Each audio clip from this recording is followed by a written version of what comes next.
Salut, c'est Laurent de T-Tactical. Aujourd'hui, comme d'hab, je suis avec mon complice Yann. Ça va, chouchou? Bonjour.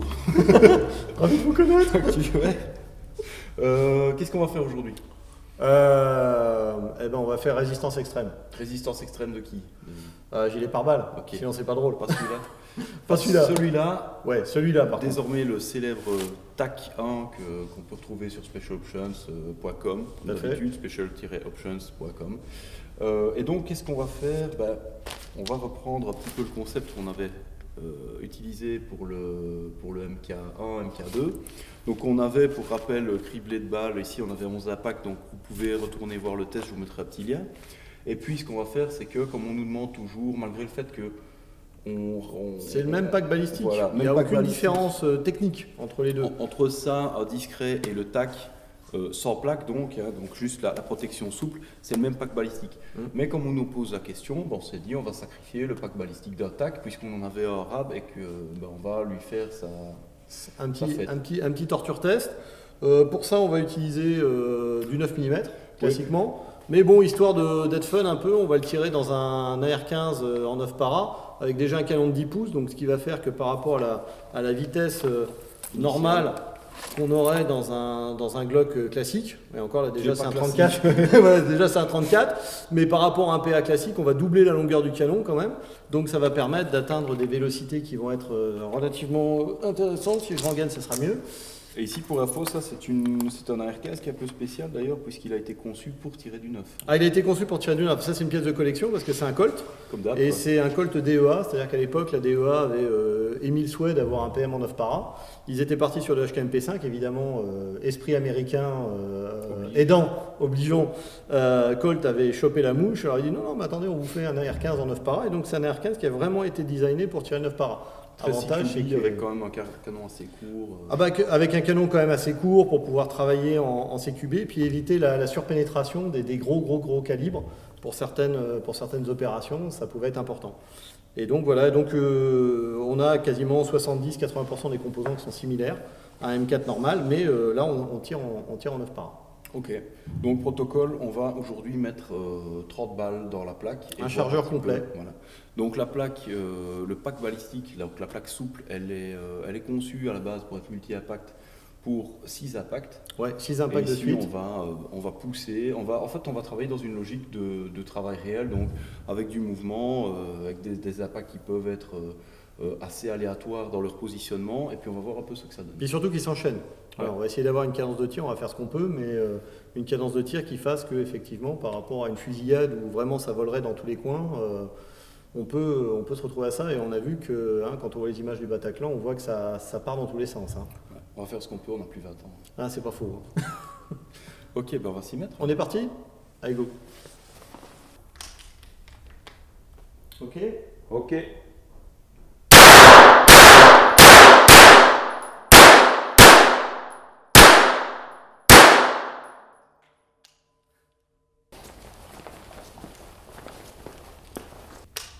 Prêt? Ouais.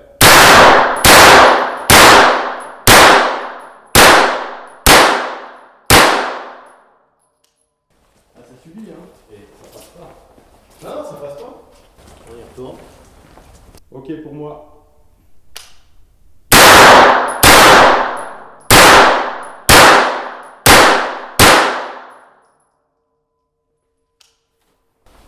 Alors vous remarquerez que dans les tests balistiques, le plus difficile, c'est quand même le calage du putain de gilet, quoi. Vous remarquerez les efforts déployés. Merci beaucoup.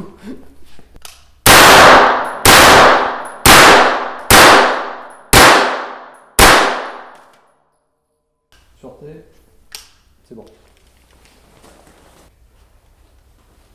Bon. Ok, go.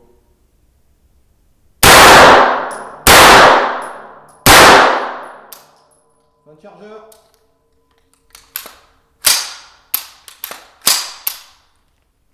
Safe. Ouais, c'est bon. Bon, autopsie, hein. Autopsie. Alors, ça va récupérer. On va faire le démontage. Ah bah il va falloir, ouais. Ok. Essaye de faire en sorte que le cadavre reste entier. Il est mort.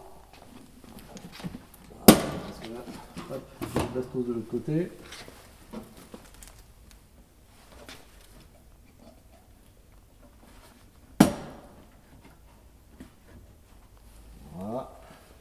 Bon, comme vous avez vu, on a dû la rattacher 85 fois. Hop. Tac. Ouais, coupe. Mon Dieu. Voilà. Attends, il y a des bouts qui sortent. Ah ouais, non, mais là, c'est la misère. Et. Alors là, on est en live, on n'a rien changé. Ça, c'est la plaque anti-trauma qui a été derrière tout du long. Elle n'est pas percée. Donc. Ah, puis là, il y a eu un. Là, c'est qu'une partie de ce qu'on a. Je sais pas si on les verra bien, là. Voilà, ça, c'est qu'une partie de ce qu'on a récupéré, là. On va aller à la lumière, on va vous montrer ça mieux. Donc voilà, là, on est de retour à la lumière du jour, enfin, plus ou moins. Voilà la victime atrocement mutilée du live test. Là, bon, comme vous pouvez voir, il y a des paquets d'impact. Ce qu'on va faire, c'est qu'on va démonter gentiment. Déjà, monte peut-être le dos, parce que la plaque anti-trauma, elle est blanche, donc elle fait parfaitement témoin. Et puis, on va démonter ça. Voilà, il n'y a absolument rien qui est passé. Il y a quand même eu 30 impacts et des impacts qui sont parfois super proches, comme on avait vu avec la shield wall. Là, c'était pareil. Tac. Et puis là, donc, plaque anti-trauma, je te la donne. Ouais. Tac. Voilà. Allez. Hop. Voilà. Alors. Ça, c'est La bon. housse, la housse, elle a pris. La housse, elle a pris cher. Voilà. Bon, ça, on peut le virer aussi. Voilà, t'as ta collection. Ah il y a des balles dedans encore. Il y a des balles dedans encore. Donc attends, montre un peu ce que t'as récupéré. Ah il y a tout ça. Voilà. Ça, c'est des FMJ. Voilà, on avait tiré de la FMJ standard. D'ailleurs, si on voit, tiens, prends celle-ci qui est au bout de mes doigts. Il y a encore de la fibre qui est attachée dessus. Je ne sais pas si ça verra bien très près. On va se débrouiller. Voilà, mais il y a encore la fibre de toit rond qui est accrochée dessus. Alors, ce qui est intéressant de voir, c'est là qu'on voit des impacts ici, par exemple ici. Là, je ne sais pas si on peut se rapprocher. On voit bien, mais à mon avis, ouais, comme ça. Là, c'est pas mal. Là, on voit bien qu'il y a 3 impacts, mais dans à peine presque une pièce de 2 €, quoi. Là, ici aussi, pareil, il y a 2 impacts successifs. Et vous regardez ici, derrière. Attends, on va retirer le. Tu as ici je ne pas. On va retirer ça. Ouais. Ici déjà, cette plaque-là, on voit aussi qu'elle n'est pas percée. Et puis, on voit que le pack il a dégusté, mais il n'y a pas.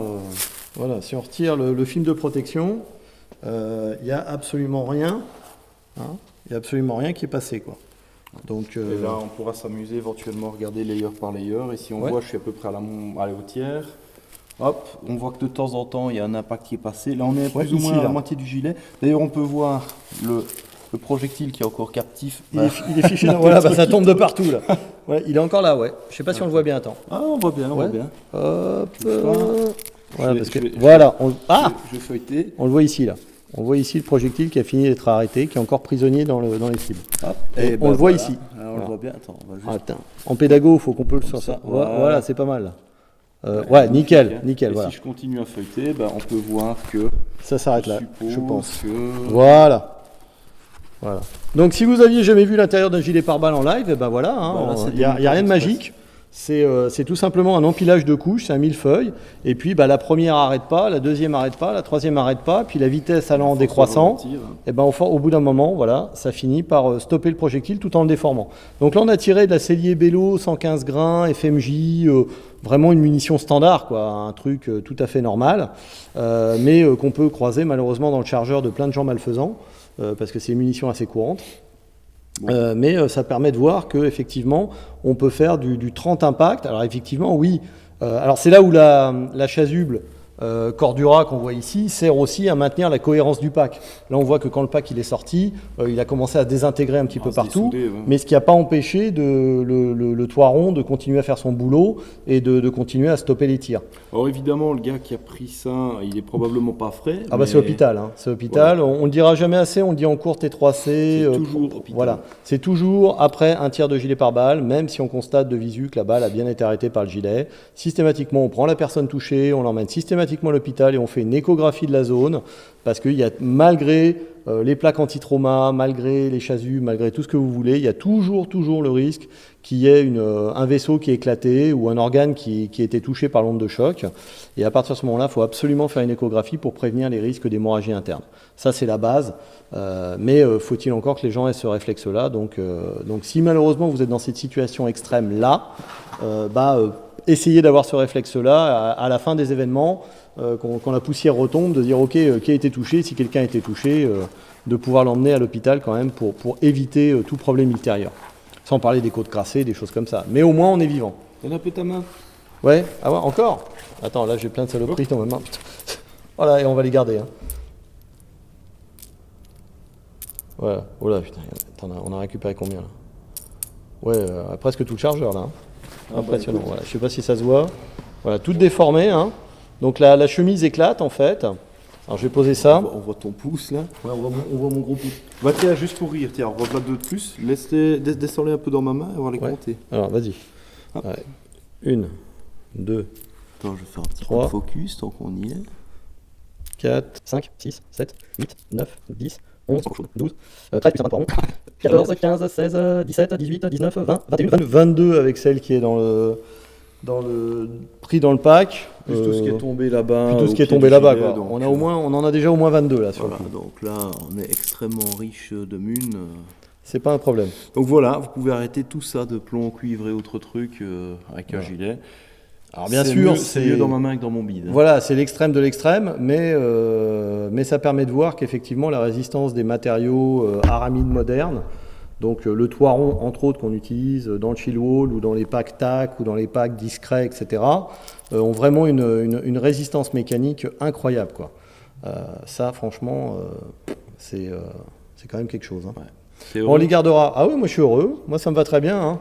Mais c'est pour ça qu'il faut toujours faire les tests parce que dans les laboratoires, c'est 1, 2, 3, 4, 5 tirs dans des canons d'essai. Là, 30 tirs d'affilée. Pour info, on est ici sur un gilet qui est prévu pour prendre 6 tirs en multi-impact et qui explose totalement. Voilà, ça c'est la garantie. Voilà, ça c'est la garantie de base de l'usine, c'est de dire voilà, le pack est conçu pour stopper 6 tirs. Point. Voilà. Au-delà de 6 tirs, en théorie, on garantit plus rien. Mais bon, là, on a quand même un résultat qui est assez sympa quand même. Hein. Franchement, nickel. Voilà la somme de plomb. Je te la impeccable. Ouais, tu me les rends pour ta collection. Si vous n'étiez pas encore convaincu, là vous l'êtes. Et puis si vous l'êtes pas, vous le serez jamais. Ah non, là on peut plus rien faire. Donc on en fera d'autres, mais on en a d'autres en projet. Mais... On a un petit tournage. On a des sévères en projet. Ouais. Mais là, je pense quand même qu'on a sur la veste, sur tout ce qui est veste classique, avec pack balistique standard, franchement, on est quand même sur un resistance test extrême. Quoi. Enfin, je pense que n'hésitez pas à retourner voir nos autres live tests. Je vous mettrai des petits liens ici, là, partout. Et puis d'ici là, n'oubliez pas de vous abonner à la chaîne. N'oubliez pas de me retrouver sur Laurent de T-Tactical sur Facebook. Et puis passez faire un petit tour sur Special Options, donc Special-Options, je vous mettrai un lien aussi. Et vous pouvez trouver ces produits formidables que je vais vous remontrer. On voit bien qu'il a résisté. Donc voilà, et moi je vous dis à bientôt Yann. Et ça marche, on est reparti.